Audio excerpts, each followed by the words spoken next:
Hello दोस्तों, मैं हूं शिव। आपका स्वागत है आपके अपने YouTube channel Shiv Dubey financial में। दोस्तों, आज हम लोग बात करने वाले हैं म्यूचुअल फंड कितने टाइप के होते हैं, म्यूचुअल फंड कितने प्रकार के होते हैं। पिछली वीडियो में हमने बात किया था कि म्यूचुअल फंड क्या होता है।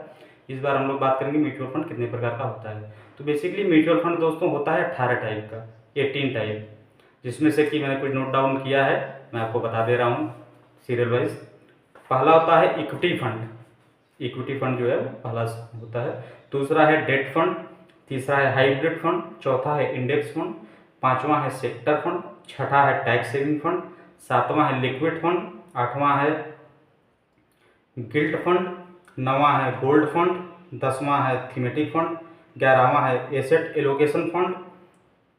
12वां है पेंशन फंड। 13वां है डिविडेंड यील्ड फंड। 14वां है ग्रोथ फंड। 15वां है इंटरनेशनल फंड।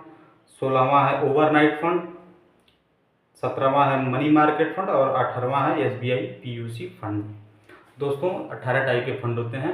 आज हम लोग एक्सप्लोर करेंगे इक्विटी फंड के बारे में कि इक्विटी फंड में कितने कैटेगरीज होते हैं और इक्विटी फंड होता क्या है। बेसिकली इक्विटी फंड दोस्तों वो फंड होता है जिसमें कि डायरेक्ट निवेशकों का पैसा लगता है। मतलब कि मार्केट चढ़ेगा तो उनका पैसा बढ़ेगा, मार्केट डाउन होगा तो उनका पैसा डाउन होगा।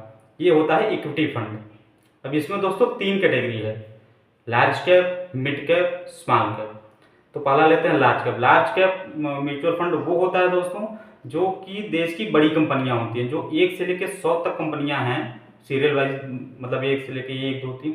तो ऐसी जो कंपनियां हैं वो लार्ज कैप के अंतर्गत आती हैं, 1 से लेकर 100 तक। इनका मार्केट कैपिटलाइजेशन बड़ा होता है और ये निवेशकों के लिए थोड़ा सा सेफ होती है। ये उनके लिए ज़्यादा बेटर होता है जिनको कि निवेश करना है, मार्केट में ही निवेश करना है, म्यूचुअल फंड करना है, लेकिन वो थोड़ा सा ऐसा है कि उनका सुरक्षित भी पैसा रहे, तो उसके लिए ये लार्ज कैप फंड होते हैं। दूसरा है mid cap fund. Mid cap fund दोस्तों वो फंड होता है जिसमें कि 101 से लेकर 250 तक जो कंपनियां हैं वो मिड कैप फंड के अंतर्गत आती हैं। इसमें थोड़ी सी फ्लक्चुएशन लार्ज कैप के अपेक्षा ज़्यादा होती है। लार्ज कैप से थोड़ी सी छोटी कंपनियां जो होती हैं वो मिड कैप कंपनियों के अंतर्गत आती हैं। ये कैटेगरी भी म्यूचुअल फंड की बढ़िया कैटेगरी है। अगर आप लंबे समय तक निवेश करते हैं तो ये आपको बढ़िया रिटर्न देगी, इतना रिटर्न दे देगी कि आप सेटिस्फाई रहेंगे।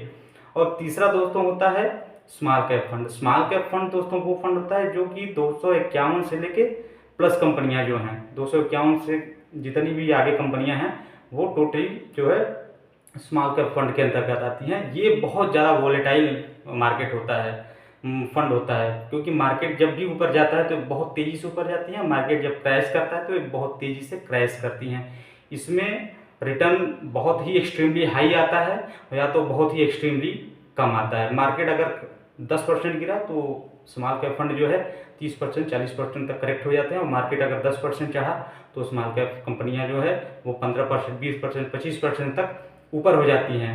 तो इसमें फ्लक्चुएशन बहुत ज़्यादा होता है। ये स्पेशली उनके लिए है जिनको कि बहुत ज़्यादा रिटर्न चाहिए, एक्सट्रीमली रिटर्न चाहिए, वो थोड़ा सा रिस्क ले सकते हैं अपने कैपिटल पे, उनके लिए होता है, जो कि रिस्क कैपिटाइज वाला आदमी हो उसके लिए। और म्यूचुअल फंड दोस्तों कोई भी म्यूचुअल फंड हो ठीक ठाक ही होता है, बस आपको अपना फाइनेंशियल इंस्ट्रूमेंट, फाइनेंशियल इन्वायरमेंट आपको देखना है कि आपको आप ये पैसा किस लिए लगा रहे हैं, आपका पैसा गोल क्या है, कब आपको पैसा चाहिए।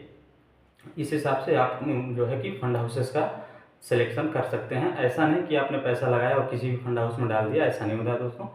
फंड हाउस होते हैं पैसा लगाने के लिए, लेकिन पैसा इस हिसाब से लगाया जाता है कि आपको अपना पैसा कब चाहिए, उस हिसाब से आप अपने पैसे को उस फंड में लगाएंगे। इस हिसाब से अपना फंड सेलेक्ट करिए।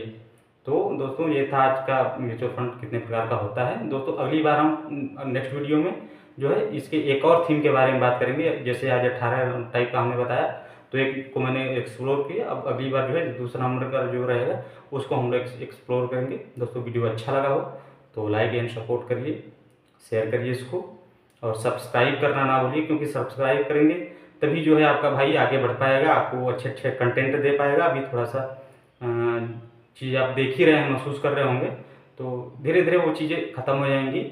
और अपना प्यार बनाए रखिए। कोई भी क्वेरी हो म्यूचुअल फंड से संबंधित, कोई भी आपको पूछना हो, कमेंट बॉक्स में लिखिए, मैं रिप्लाई करूँगा दोस्तों। ठीक है।